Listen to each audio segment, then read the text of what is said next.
You're just basic. My husband laughed, clinking glasses with his coworkers at his promotion dinner. She was a maid before I married her. Now she organizes my calendar. I smiled, excused myself and left without a word. 2 hours later, his boss, his brother, and his phone wouldn't stop calling me.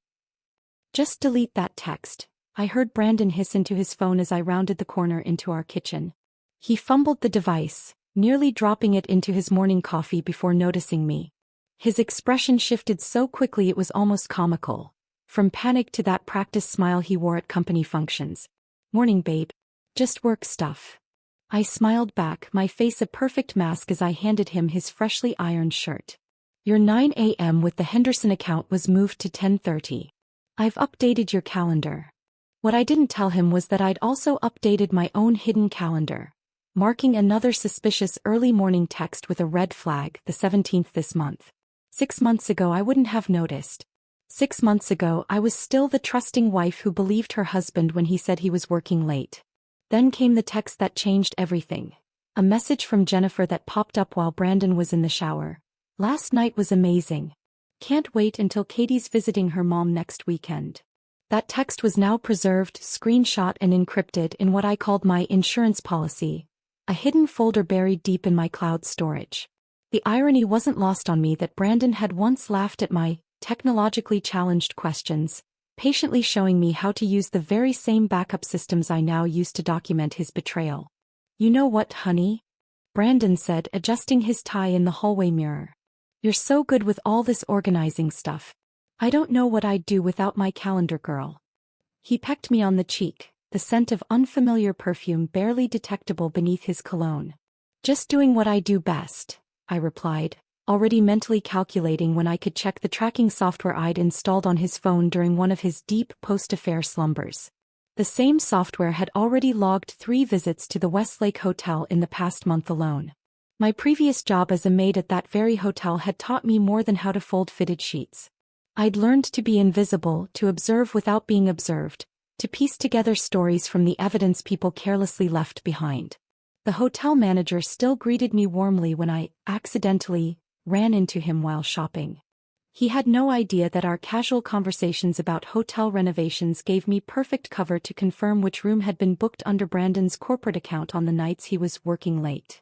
In our walk-in closet behind my neatly organized sweaters, sat an accordion file labeled Household Receipts. Brandon had never once opened it. Men like him never looked at mundane domestic details. If he had, he would have found meticulous records of his indiscretions. Gas receipts showing mileage inconsistent with his claimed destinations, dinner charges for 2 at restaurants he never mentioned visiting, a strand of long blonde hair, distinctly different from my brown, collected from his suit jacket and preserved in a small envelope. The company Christmas party 3 months ago had been particularly illuminating. While serving as the perfect hostess wife, refreshing drinks and engaging in pleasant small talk, I'd watched Brandon's face drain of color when Kyle's wife arrived with their youngest son Ethan. The boy couldn't have been more than 4, with familiar hazel eyes and a distinctive cleft in his chin, Brandon's cleft. I remembered counting backward, recalling Brandon's business trip to Chicago 5 years ago, how he'd returned distant and drinking more heavily than usual. How Jennifer had taken an extended leave from the company shortly afterward. The dates aligned perfectly. "You okay?" Brandon's brother Xavier had asked me that night, catching me staring at young Ethan. "Just tired," I'd replied, rearranging my features into the pleasant smile expected of an executive's wife. Xavier had given me a strange look, part pity, part guilt, before quickly excusing himself. Another data point for my collection. Xavier knew something. Making friends with Sarah, the lab technician at our local medical center, had been surprisingly easy. We'd met at a charity run sponsored by Brandon's company, and our weekly coffee dates had quickly become a highlight in my carefully constructed routine. She thought nothing of it when I mentioned my interest in genetic testing companies for a fictional article I was writing. "Most people don't realize how easy it is to run these tests," she'd explained over lattes. "You just need a good DNA sample. Hair with follicles attached works best." The next company family picnic had provided the perfect opportunity. Volunteering to help with the children's games had allowed me to offer water bottles to the overheated kids, including Ethan. His discarded bottle along with Brandon's electric razor clippings were now sealed and labeled in my growing collection of evidence. Sometimes I wondered if I should confront Brandon directly, throw the evidence in his face and watch his carefully constructed world crumble. But there was a certain power in knowledge unshared, in being underestimated. While Brandon and his colleagues laughed about his basic wife who had risen from maid to glorified secretary, I was building a case that would destroy not just his marriage but his career and reputation. Tonight was Brandon's promotion dinner. Tonight he would introduce me as his supportive wife, the woman behind his success. Little did he know that in my purse sat a USB drive containing every piece of evidence I'd collected over the past 6 months. A digital guillotine waiting to fall. As I applied my makeup, subtle, professional, forgettable, I rehearsed my pleasant smile in the mirror. The smile that had fooled Brandon for months. The smile that hid the calculating mind behind it. "Ready to go, calendar girl?" Brandon called from downstairs. "Almost," I replied, voice steady despite the thunder of my heartbeat. Tonight I would maintain my role as the perfect wife one last time. Tomorrow the world would know exactly who Katie Lawson really was. And Brandon would learn too late that he had married not a basic girl, but a woman who knew how to clean up messes permanently. The restaurant's chandelier light caught in the crystal of my water glass as I sat perfectly poised beside Brandon at the head table. Le Chateau was the most expensive venue in the city. Brandon's choice, naturally. His hand rested possessively on my lower back as he introduced me to executives I'd already met at countless company functions. I smiled and nodded, playing my part flawlessly. "This is my wife, Katie," he said to the CFO's new girlfriend, a willowy blonde who assessed my conservative navy dress with a quick up-down glance. "She keeps the home fires burning while I'm conquering the business world." The woman laughed politely while I maintained my pleasant expression, mentally adding this interaction to my growing list of subtle humiliations. Brandon had long ago stopped seeing me as a partner and started viewing me as an accessory, like his Rolex or his Italian leather briefcase. Kyle, Brandon's boss, stood to offer a toast once everyone was seated. I watched him carefully, noting how his eyes never quite met mine. Did he know his wife and Brandon were involved? Or was he as oblivious as Brandon believed me to be? To Brandon Lawson, Kyle raised his glass. "The newest senior vice president of operations. Your dedication to this company has been nothing short of remarkable." I raised my glass along with everyone else, but my mind was 3 months back at the company picnic watching 4-year-old Ethan running through the sprinklers. Brandon had strategically positioned himself at the grill station all afternoon, creating a bubble of smoke and activity that justified his staying far from the children's play area. I'd calculated the dates in my planner that very night. Brandon's Chicago trip, Jennifer's subsequent leave of absence. Everything aligned perfectly with Ethan's age.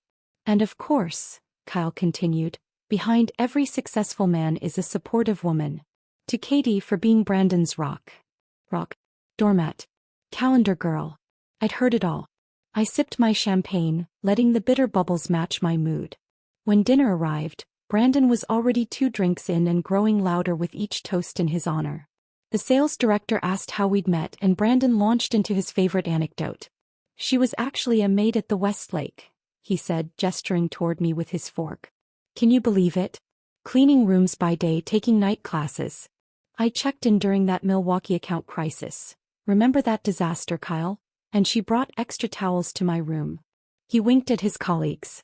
"She was cute and I was stressed." I remembered that night differently.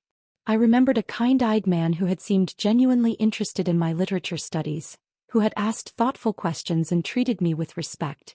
Where had that man gone? "Now she manages my entire life," Brandon continued, the alcohol loosening his filter. "Appointments, social calendar, even reminds me when it's my mother's birthday." The table laughed appreciatively. "Quite the Cinderella story," Jennifer commented, her smile not reaching her eyes. "More like My Fair Lady," Brandon retorted, getting more laughs. "Had to polish her up a bit, but she cleans up nice, doesn't she?" I felt something hardening inside me like concrete setting. 6 years of marriage, of supporting his dreams while quietly pursuing my organizational psychology degree online, of maintaining his home and reputation while he climbed the corporate ladder. All reduced to a punchline. "You're just basic," Brandon laughed, clinking glasses with his coworkers. "She was a maid before I married her," Now she organizes my calendar. The table erupted in laughter. I glanced up and caught Xavier's eye from across the table. Brandon's brother looked uncomfortable, his gaze dropping to his plate when our eyes met. He knew, had always known, and had said nothing. "Excuse me," I said quietly, placing my napkin beside my barely touched salmon. "I need to freshen up." The cool air of the hallway was a relief after the suffocating atmosphere of the dining room. I leaned against the wall, allowing myself 5 seconds of closed eyes and deep breathing before straightening my spine and heading toward the ladies' room. "Katie, wait." Xavier stood awkwardly by the coat check, his hands thrust into his pockets. We'd always gotten along well, better than he and Brandon did, truthfully. "I'm fine, Xavier," I said, voice steady. "Just needed some air." "He shouldn't talk about you like that." Xavier stepped closer, lowering his voice. "You deserve better. You've always deserved better." I tilted my head, studying him. "What exactly are you trying to say?" His expression flickered, guilt, concern, and something else. He opened his mouth, closed it, then finally said, "I've wanted to tell you for so long. About Brandon and Jennifer." I finished for him. The shock on his face would have been comical under different circumstances. "How did you?" "I'm not as basic as your brother thinks," I replied, reaching into my purse for my compact mirror. I checked my lipstick calmly, watching Xavier's reflection as he processed what I'd said. "What are you going to do?" he asked finally. I snapped the compact shut. "Nothing that isn't long overdue." Xavier seemed about to say more but stopped when he saw my expression. Whatever he read there made him step back slightly. "You should return to the party," I suggested. "People will wonder where you've gone." After he reluctantly walked away, I entered the restroom and locked myself in a stall. From my purse, I removed my phone and a small notebook marked "Personal Calendar." Inside were dates, times, and codes only I understood. Today's date was circled in red, not for Brandon's promotion, but for what I'd discovered this morning while organizing his tax receipts for our accountant. Hotel bills from the Westlake charged to his personal card rather than the company account. 3 nights last month when he was supposedly at a conference in Denver. The receipt showed room service for 2 champagne and a spa package. The final confirmation had come just hours before we left for tonight's dinner. A bank statement showing regular transfers to an account I didn't recognize. An account opened around the time Ethan was born. I pulled out my phone and opened the pre-drafted email I'd prepared weeks ago. Attached were photos, bank statements, hotel receipts, and the DNA test results confirming Brandon's paternity of Kyle's youngest son. My finger hovered over the send button. Once I pressed it, there would be no going back. Brandon's carefully constructed life would implode, and mine would change forever. I thought of his words, "just basic," and his laughter mingling with his colleagues. 6 years of my life reduced to a joke. I pressed send, watched the email disappear into cyberspace, then calmly fixed my makeup. I had approximately 90 minutes before the cascade of consequences would begin. Just enough time to leave the restaurant, access my separate bank account, and disappear before Brandon's world collapsed. I smiled at my reflection, a real smile this time. Not basic after all. I walked out of Le Chateau with measured steps, nodding politely to the maitre d' who held the door. "Mrs. Lawson, shall I tell your husband you've stepped out for some air?" "No need," I replied. "I'll be back shortly." That was the first lie I'd told all evening. As I slid into the driver's seat of my modest Honda, the practical car Brandon had insisted was more than enough for a wife who only drove to grocery stores and nail salons, I felt an unexpected surge of adrenaline. The night air felt electric against my skin as I pulled away from the valet station. In my rearview mirror, the golden lights of the restaurant grew smaller, like stars disappearing at dawn. I'd memorized this route over the past month, mentally rehearsing each turn and stoplight until I could drive it in my sleep. 20 minutes later, I pulled into the storage facility on the edge of town. The place was deliberately unremarkable, the kind of business people drove past without noticing.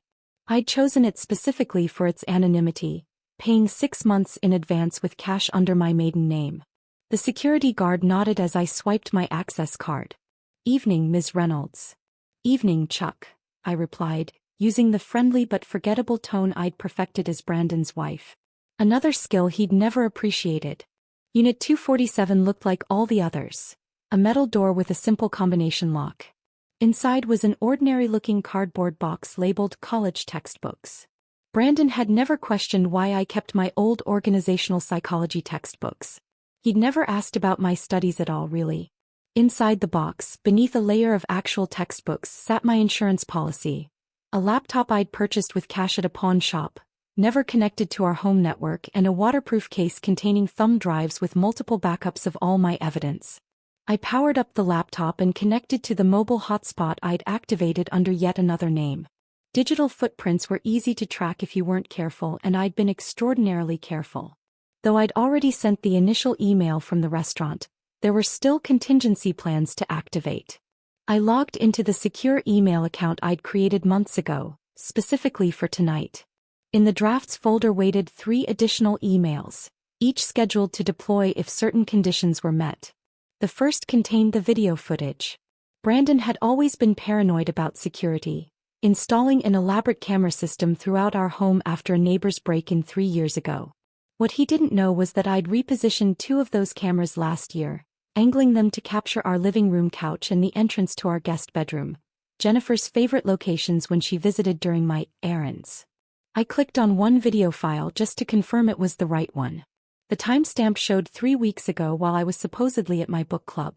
There was Brandon leading Jennifer through our front door, his hand already sliding up her blouse. I closed the file quickly, a wave of nausea washing over me despite my mental preparation. The second contingency email contained financial records, proof of the separate account Brandon had set up, regular payments that aligned perfectly with Ethan's birthday, and expenses for gifts I'd never received. A teddy bear purchased the day Ethan was born. A child-sized baseball glove charged to our joint credit card but never brought home. The third contained the DNA results. That had been the trickiest part of my plan, requiring precise timing and a steady nerve. Sarah, my lab technician friend, had unwittingly helped by explaining exactly how genetic testing worked. The science wasn't complicated, it was the collection that required finesse. I'd volunteered to help at the company's annual family picnic 3 months ago, organizing games for the children. No one questioned why the executive's supportive wife would want to hand out water bottles to sweaty kids. No one noticed me carefully collecting Ethan's discarded bottle, preserving the DNA that would ultimately expose his true parentage. I scheduled all 3 emails to send automatically, staggered 30 minutes apart, beginning an hour into Kyle's speech. The timing was crucial. I wanted the revelations to unfold gradually, giving each bombshell time to detonate fully before the next one dropped. With the electronic portion of my plan initialized, I removed one last item from the storage box, a manila envelope containing hard copies of everything. This would go to Brandon's parents tomorrow via courier. They deserved to know what kind of son they'd raised, what kind of brother Xavier had protected. I powered down the laptop and returned everything to its hiding place. The weight I'd carried for 6 months, the suspicion, the evidence gathering, the careful planning, began to lift from my shoulders. Whatever happened next, I had reclaimed my agency. Back in the car, I checked the time. 1 hour had passed since I'd left the restaurant. By now, Brandon would be wondering where I was, perhaps slightly annoyed that I wasn't there to laugh appreciatively at his jokes, to be introduced to important clients as his pretty, basic wife. I drove to a small coffee shop across town. Not one of our usual places, but a quiet spot I discovered during my reconnaissance missions. The barista smiled as I ordered a simple tea. "Rough night?" she asked, noting my formal attire. "Transformative," I replied, selecting a table by the window where I could watch the sunset paint the sky in shades of fire. I turned off my phone completely, removing the battery for good measure. In the sudden silence, I felt my heartbeat slow to a steady rhythm. No more alerts. No more careful monitoring of Brandon's movements, no more pretending. The tea was hot and soothing against my throat as I watched darkness creep across the city. In exactly 43 minutes, the first email would reach the entire executive board, Kyle, key clients, and Brandon's family members. The video footage would follow 30 minutes later, and finally the DNA results. A strange sense of peace settled over me, unexpected after months of quiet rage. I had done everything in my power to ensure Brandon faced consequences for his actions. Now the universe would take over, each revelation triggering its own cascade of effects that would ultimately dismantle the life he'd built on lies. The coffee shop played soft jazz, the kind Brandon had always dismissed as pretentious background noise. I closed my eyes briefly, letting the melody wash over me. When had I last done something simply because I enjoyed it, not because it fit the image of Brandon's perfect wife? Outside, streetlights flickered on as night descended fully. In another life, the life I'd thought I was building, I would be at Brandon's side right now, smiling proudly as he accepted congratulations for his promotion. In that life, I was still the grateful former maid who had married up, forever indebted to the man who had rescued me. But in this life, my real life, I was the architect of justice. The basic wife who had methodically documented every betrayal. The invisible woman who had finally made herself seen. The clock on the wall ticked steadily toward 9 o'clock. The storm was coming. And for the first time in years, I was exactly where I wanted to be. Away from the destruction, watching from a distance as my carefully laid plans unfolded with the precision of a perfectly kept calendar. 9 o'clock arrived with the soft chime of the coffee shop's antique clock. I imagined the scene unfolding at Le Chateau. Kyle raising his glass for a final toast to Brandon's brilliant future, executives nodding appreciatively, Brandon basking in his moment of triumph. Then the synchronized ping of email notifications disrupting the polished atmosphere. I didn't need to witness it to know exactly how it would play out. Kyle, ever the professional, would likely check his phone discreetly beneath the table, a habit I'd observed at dozens of company functions. The subject line alone would be enough. Urgent. The truth about Brandon Lawson and your son. At that exact moment in Le Chateau's private dining room, Kyle Harrington's speech faltered mid-sentence. His eyes, fixed on his phone screen beneath the tablecloth, widened perceptibly. The crystal champagne flute in his left hand trembled slightly, sending ripples across the golden liquid. And so with great pleasure I officially welcome Brandon to the... Kyle's voice died as he scrolled through the message, color draining from his face like water down a drain. The assembled guests shifted uncomfortably in the sudden silence. Brandon leaned forward, his practiced smile now strained at the edges. "Kyle?" he prompted. "Everything okay?" Kyle looked up slowly, his gaze moving from Brandon to Jennifer, who sat 3 seats away. The look that passed between boss and wife contained volumes. Confusion, dawning comprehension, and finally, devastating certainty. "Where's Katie?" Kyle asked, his voice unnaturally calm. Brandon glanced at the empty chair beside him, irritation flashing across his features. "Powdering her nose, I guess. You know women at these things." His laugh died when no one joined in. Jennifer's phone chimed next, followed by a cascade of notification sounds around the table as the email reached each board member simultaneously. She fumbled with her clutch, nearly knocking over her water glass. When she saw the subject line, she made a small, wounded sound in the back of her throat. "What the hell is going on?" Brandon demanded, looking around the table as his colleagues averted their eyes, some already reading the damning email. Xavier stood abruptly, chair scraping loudly against the hardwood floor. "I need to make a call," he muttered, already dialing Katie's number as he stumbled toward the exit. Across town, in their tastefully decorated Tudor home, Jennifer's nanny Marissa was settling the children for bed when the house phone rang shrilly. "Harrington Residence," she answered. "Marissa, listen carefully." Jennifer's voice was tight with barely controlled panic. "I need you to pack bags for me and the children. Enough for a week. Use the emergency suitcases in my closet." "Mrs. Harrington, is everything all right?" Marissa asked, alarmed by the unusual request so late in the evening. "Just do it," Jennifer snapped. "And have the children ready to leave in 30 minutes. All except..." There was a painful pause. "All except Ethan.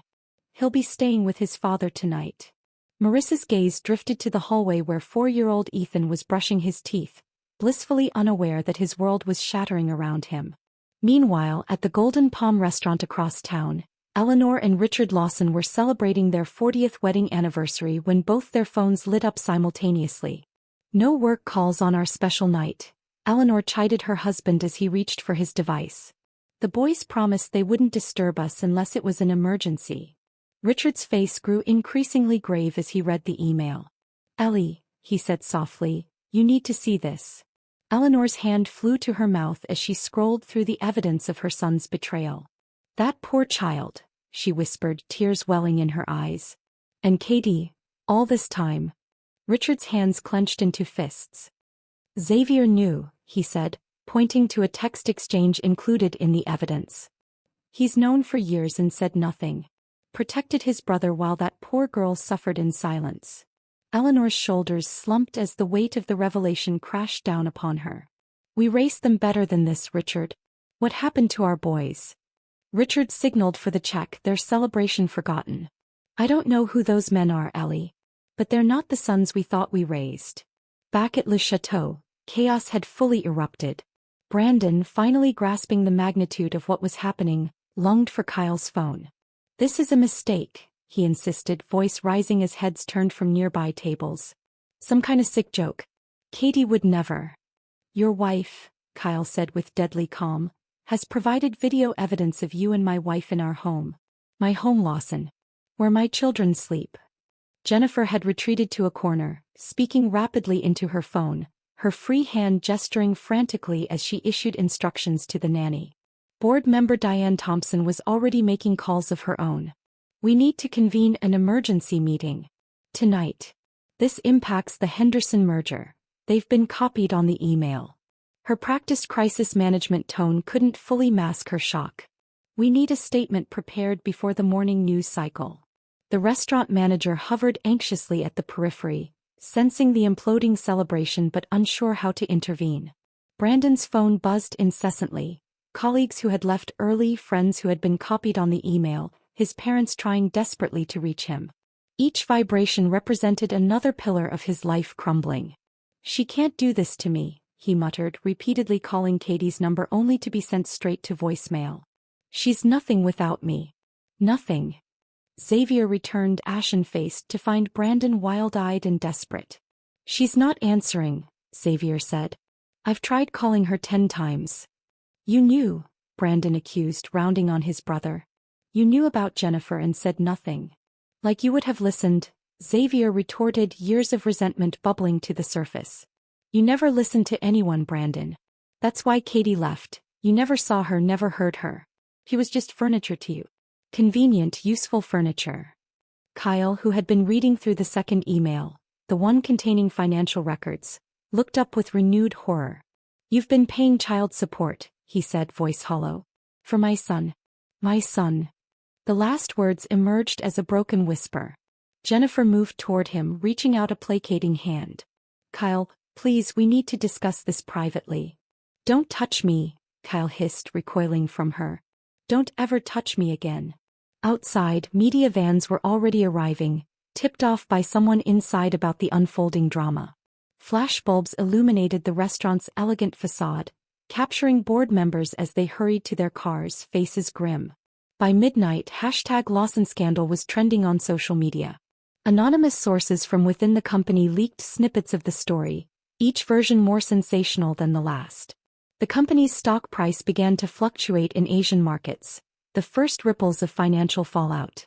In the eye of this storm, Brandon stood alone in the now empty private dining room, staring at his phone as it displayed the final email. The DNA results confirming Ethan's paternity, sent to every significant person in his professional and personal life. The evidence was irrefutable. The consequences inescapable. His perfectly constructed life had been balanced on a foundation of lies. Lies he had convinced himself were harmless, necessary even. Now that foundation had been pulled away in one masterful stroke by the woman he had fatally underestimated. The basic wife. The maid. The calendar girl. The architect of his destruction. 3 days passed like a fever dream. I stayed in a quiet hotel on the outskirts of the city, watching the scandal unfold through news alerts and social media. Brandon's name was everywhere. The rising executive caught in a web of lies, the paternity scandal rocking the corporate world, the company's stock tumbling in response. I turned on my phone only once briefly to confirm what I already knew. 67 missed calls from Brandon, 23 from Xavier, and countless text messages ranging from desperate pleas to vicious accusations. I didn't read them. Instead, I forwarded the relevant financial documents to my lawyer, ensuring my separation from Brandon would be as clean as possible. On the third morning, I checked out of the hotel and drove home, unsure what awaited me. The driveway was empty, Brandon's Mercedes conspicuously absent. The house stood quiet and untouched, like a museum dedicated to a life I no longer recognized as mine. Inside, I breathed in the lingering scent of Brandon's cologne, fainter now but still present. Evidence of his hasty departure was everywhere. Drawers left partially open, his favorite watch missing from the dresser, the decanter of bourbon empty on the bar cart. I moved through each room like a ghost, disconnected from the carefully curated furnishings that had once represented our shared success. In the bedroom closet, his clothes still hung in perfect order, color-coded, organized by season and occasion just as I had arranged them. The expensive suits that had helped transform him from ambitious junior executive to senior VP remained, though some were missing. I ran my fingers along the fine fabrics, remembering how proud I'd been to support his rise, how I'd steamed and brushed these very garments before important meetings. The doorbell rang, startling me from my reverie. I approached cautiously, peering through the peephole to find Kyle Harrington standing on my porch. Not Brandon's boss anymore. Not since the board's emergency meeting had resulted in Brandon's immediate termination, but still an imposing figure in his tailored suit and grave expression. "Katie," he said when I opened the door, his voice softer than I'd ever heard it. "May I come in?" I led him to the living room, the same room where his wife and my husband had betrayed us both. If Kyle made the connection, he gave no sign, sitting stiffly on the edge of the sofa. "I won't pretend to understand everything that happened," he began, "or why you chose to expose it the way you did. But I respect your courage." I remained silent, waiting. Men like Kyle didn't make personal house calls without purpose. "The company is in turmoil," he continued. "Brandon's actions have damaged our reputation, threatened client relationships, and disrupted operations. We need someone who can restore order." He leaned forward. "Someone with exceptional organizational skills, integrity, and intimate knowledge of our systems." I almost laughed. "You're offering me a job?" "Executive assistant to the new CEO," Kyle clarified. "With a path to operations management within a year if you're interested." "Why would you trust me after what I did?" Kyle's expression hardened momentarily. "Because you told the truth regardless of the cost. That's rare, Katie. And because I've seen your work. The systems you implemented for Brandon, the efficiencies you created." He took credit, but it was you, wasn't it? I nodded slowly. "Besides," Kyle added with a grimace that almost resembled a smile, "I think we both deserve a fresh start." After he left, I stood in the middle of the house that had never truly felt like mine, considering his offer. There was a certain poetic justice in taking a position at the very company where Brandon had risen and fallen. The next visitor arrived as evening shadows stretched across the lawn. Xavier looked terrible, unshaven, eyes bloodshot, shoulders slumped beneath the weight of collective guilt. "Mom and Dad sent me," he said, holding out an envelope. "They wanted you to have this." The letter inside was handwritten on Eleanor's cream stationery, her elegant script flowing across the page with warmth and regret. They expressed their heartbreak over Brandon's actions, their shame at Xavier's complicity, and their admiration for my strength. They hoped, Eleanor wrote, that I might consider maintaining a relationship with them despite everything. They had always wanted a daughter, and in their eyes I would always be family. I folded the letter carefully. "Thank you for bringing this." Xavier stared at his hands. "I should have told you years ago. He's my brother." "And I was your sister-in-law," I replied, not unkindly. "Family loyalty is complicated, Xavier. I understand that better than most." After he left, I spent the evening sorting through Brandon's possessions, separating what he'd want to keep from what could be discarded. The suits, I decided, deserved better than storage or donation to some faceless charity. The next morning, I loaded them into my car and drove to New Beginnings, a program helping former inmates transition back into the workforce. The director's eyes widened at the sight of 15 designer suits, each worth thousands. "These will help men make the right impression at interviews," she explained, running her hand over a charcoal Tom Ford. "First impressions matter so much when you're trying to rebuild your life." "I know," I said, remembering Brandon's critical gaze the first time he saw me out of my maid's uniform. "Sometimes the right armor makes all the difference." 6 months later, I sat behind my executive desk on the 32nd floor, reviewing quarterly projections.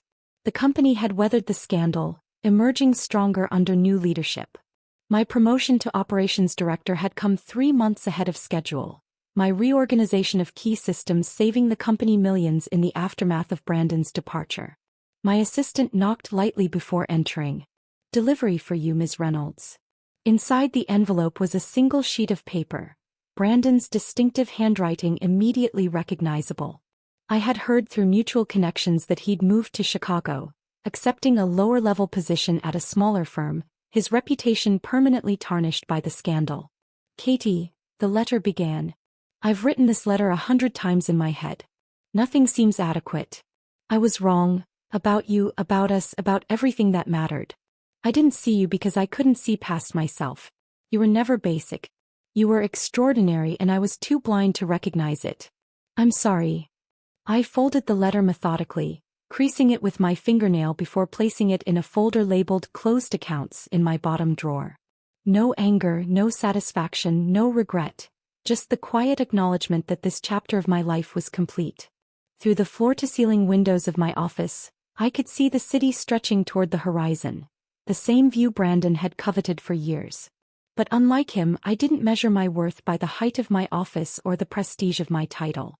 My worth had always been there, hidden in plain sight behind the perfect mask he'd labeled basic. And now, rising from the ashes of his betrayal, I was finally, completely, unapologetically myself. The calendar on my desk showed a full schedule. Meetings with department heads, lunch with Kyle's wife, his now ex-wife Jennifer had moved abroad, and drinks later with Eleanor and Richard Lawson, who had become unexpected friends and allies in the aftermath. I was no longer anyone's calendar girl. I was the architect of my own destiny. And there was nothing basic about that. If this story of sweet revenge had you on the edge of your seat, hit that like button right now. My favorite part was when Katie sent that perfectly timed email during Kyle's speech, watching Brandon's empire of lies collapse from a peaceful coffee shop across town. What was your favorite moment? Drop it in the comments below. Was it the basic wife comment that broke Katie's silence? The DNA test reveal? Or maybe when she donated Brandon's suits to help others rebuild their lives? Don't miss more thrilling stories like this. Subscribe and hit that notification bell so you never miss an upload. And remember, sometimes the calendar girl is keeping track of more than just your appointments.